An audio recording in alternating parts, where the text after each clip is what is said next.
వరద ముంపు ప్రాంతాల్లో నష్టం అంచనా ఇవాల్టి నుండి ప్రారంభమైంది.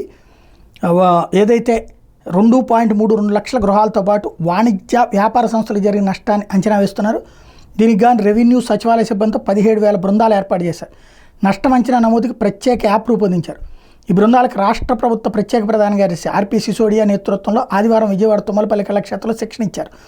ఆ తర్వాత ఎన్టీఆర్ జిల్లా కలెక్టర్ సుజన మీడియాతో మాట్లాడారు. ఎన్యూమరేషన్కి అన్ని ఏర్పాట్లు చేశామన్నారు. ఒక్కో బృందానికి డిప్యూటీ తహసీల్దార్, రెవెన్యూ ఇన్స్పెక్టర్ నేతృత్వం వహిస్తారని చెప్పారు. వాళ్ళతో పాటు వార్డు సెక్రటరీ, వాలంటీర్, పోలీస్ సిబ్బంది ఒకరు ఉంటారన్నారు. 3 రోజుల్లో నష్టాన్ని నమోదు చేస్తామన్నారు. ఎన్యూమరేషన్ ప్రక్రియను పర్యవేక్షించేందుకు ప్రతి వార్డుకు ఒక ఐఏఎస్ అధికారితో పాటు జిల్లా అధికారి ఒకళ్ళు పనిచేస్తారని చెప్పారు. ఎన్యూమరేషన్ బృందాలు వచ్చిన సమయంలో గృహ వ్యాపార సంస్థల యజమానులు అందుబాటులో ఉండాలని కలెక్టర్ కోరారు.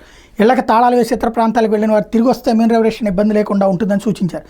ఏదైనా కారణం వల్ల ఇంట్లో ఎవరూ లేకుంటే వార్డు సెక్రటరీకి సమాచారం ఇస్తే మరోసారి ఇంటికి వచ్చి ఎన్యూమరేషన్ చేస్తారని వివరించారు. తొలుత గృహాల్లో నష్టం అంచనాకు ప్రాధాన్యం ఇస్తారని చెప్పారు. ఆ తర్వాత ఆటోలు, రిక్షాలు, తోపుడు బండ్లు తదితరాలకు ప్రాధాన్యం ఉంటుందన్నారు. విద్యార్థులతో కూడిన మరికొన్ని బృందాలు సమాంతర సర్వే నిర్వహిస్తాయని కూడా ప్రకటించారు.